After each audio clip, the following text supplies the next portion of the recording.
এই বৈষম্যমূলক আচরণ করছে, যে অন্যায়, যে অবিচার করছে, সেই অবিচারের প্রতিবাদে যারা এখানে আপামর জনসাধারণ, আদিবাসী সমাজের মানুষ, এসসি সমাজের মানুষ এবং যারা ন্যায় প্রতিষ্ঠার জন্য সবসময় লড়াই করে, আপোষহীন সংগ্রাম করে, তাদের প্রত্যেককে আমি আমার আন্তরিক অভিনন্দন এবং শুভেচ্ছা জানাচ্ছি।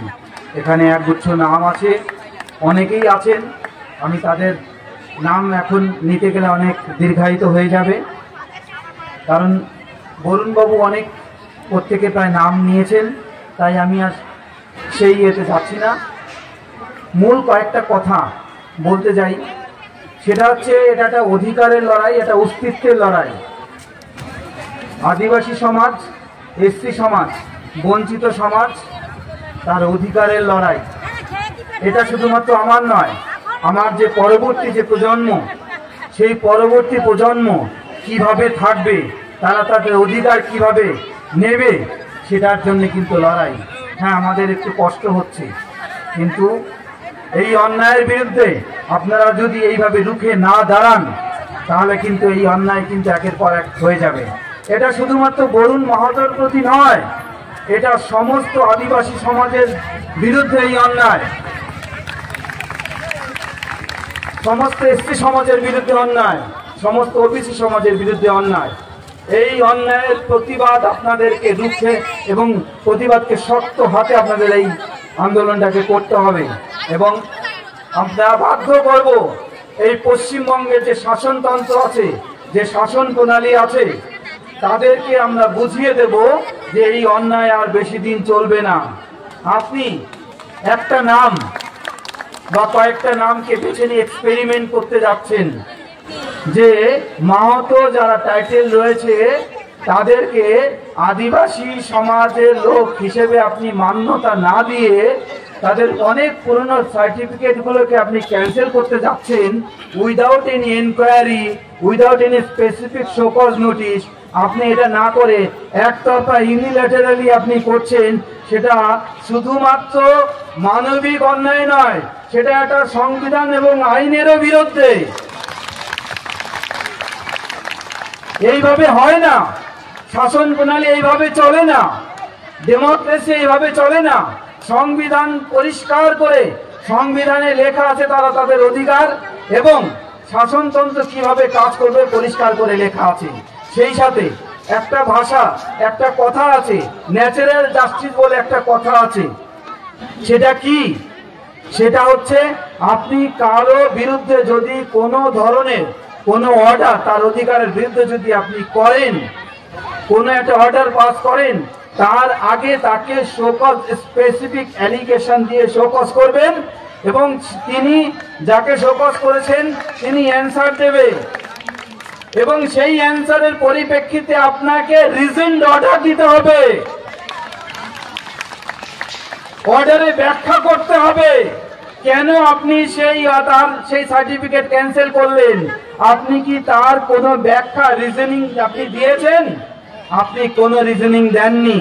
আপনি ইউনিল্যাটারালি আপনি আপনার ইচ্ছে মতন করে করতে পারেন না, আপনি করতে পারেন না। এটা আইন বিরুদ্ধ, সংবিধান বিরুদ্ধ এবং আপনি যে গাইডলাইন করেন সেই গাইডলাইনের বিরুদ্ধে। তাহলে আপনি কেন করে যাচ্ছেন? আপনার সুপিরিয়র বা সরকার যদি কোনো নোটিফিকেশন করে থাকে, তাহলে সেই নোটিফিকেশনের অর্ডার আপনি পেস্টিং করুন। আপনি শুধুমাত্র এটাই করছেন না সরকারের কথা শুনে। সরকার তো অনেক দিন আগেই, এই পশ্চিমবঙ্গ সরকার অনেক দিন আগে রিজার্ভেশন পলিসি তো নামই তারা তুলে দিয়েছে। তারা কোনো ডিপার্টমেন্টে প্রপার রোস্টার রুলস মেনটেন করছে না, রিজার্ভেশন পলিসি মেনটেন করছে না, কোনো কিছু মেনটেন করছে না। কন্ট্রাকচুয়াল জবে কোন রিজার্ভেশন পলিসি ফলো করছে না এরা। একের পর এক নিয়োগ হয়ে যাচ্ছে।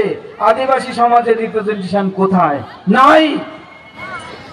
তাহলে সার্ভিস তো দূরের কথা, আপনারা আস্তে আস্তে আস্তে আস্তে কি করছেন? তাদের যে ন্যূনতম যে অধিকার, অস্তিত্বের অধিকার, তার ইতিহাসের অধিকার সেটাও আপনারা কেড়ে নিচ্ছেন।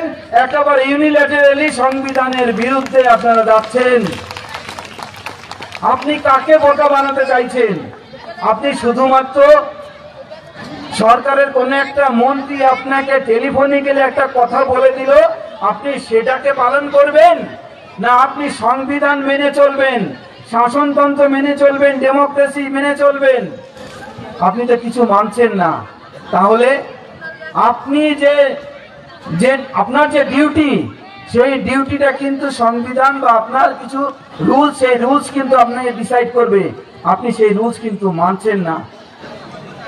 আপনার স্যালারি, সমস্ত যে ফেসিলিটিস, যে সমস্ত আদার ফেসিলিটি যেগুলো আপনি পাচ্ছেন, জনগণের ট্যাক্সে আপনি কিন্তু পান।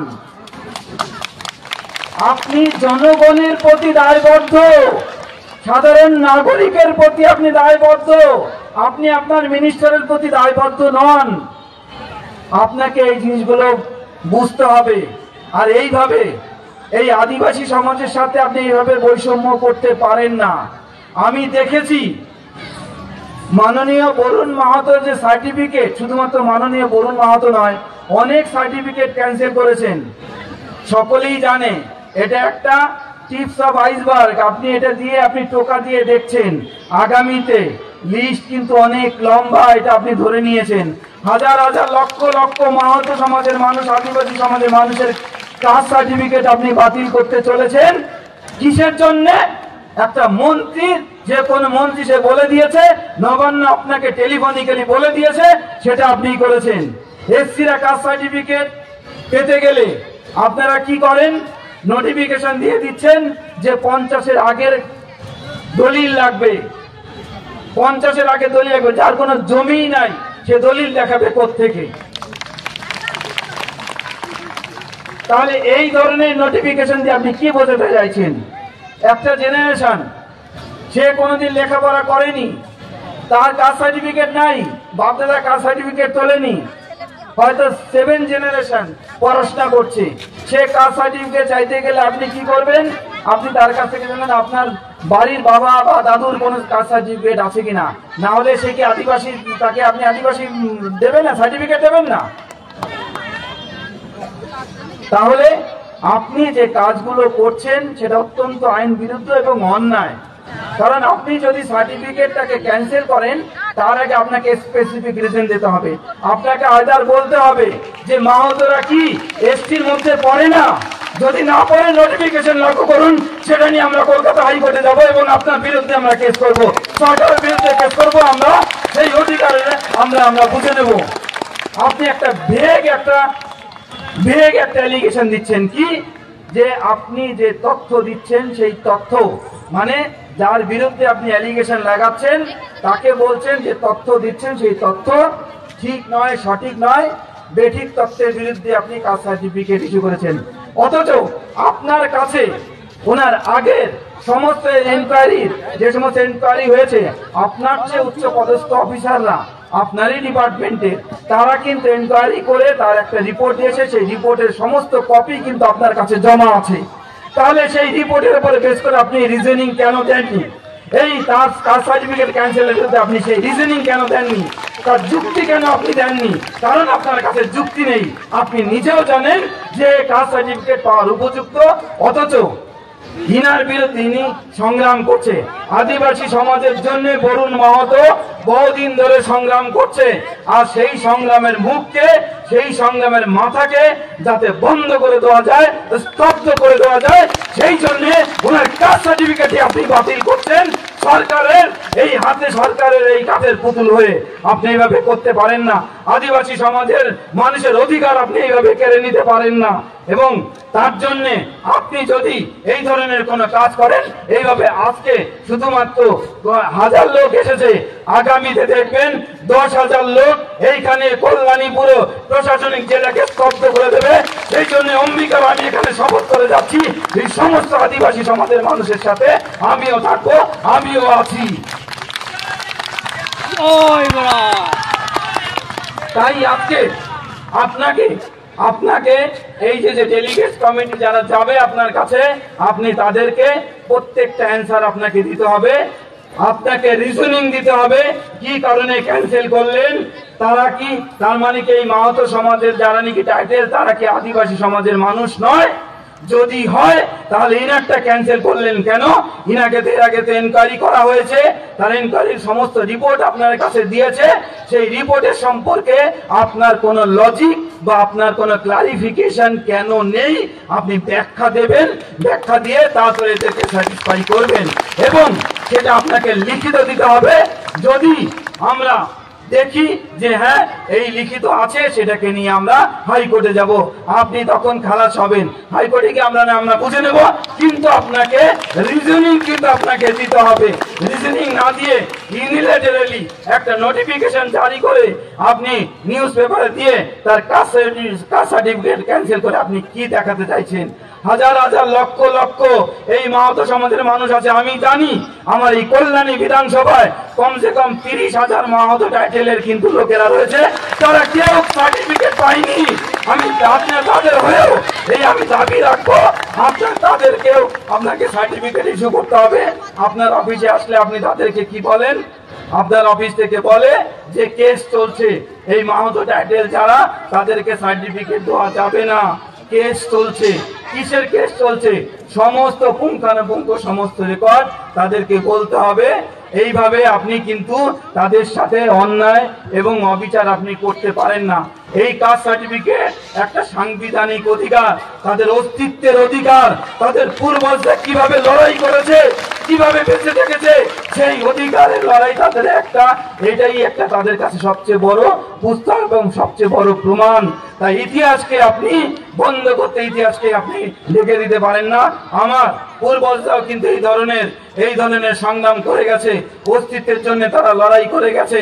আমাদের বাবা সাহেব লড়াই করে গেছে, বিরসা মুন্ডা লড়াই করে গেছে সকলের অধিকারের জন্য। আর তাদের সেই লড়াইটাকে আপনি এইভাবে কাস্ট সার্টিফিকেট বাতিল করে তাদের ইতিহাসটাকে বাতিল করতে চাইছেন, আপনি সেটা বাতিল করতে পারবেন না। জনগণ সবচেয়ে বড়, সর্বোপরি গণতন্ত্র, জনগণই হচ্ছে সবচেয়ে বড়। তারা, আপনি যা সেই সরকারের কথা আপনি চলছেন, সেই সরকারকে হিলিয়ে দেওয়ার মতন ক্ষমতা কিন্তু আদিবাসী সমাজের মানুষরা রাখে, এসসি সমাজের মানুষরা রাখে।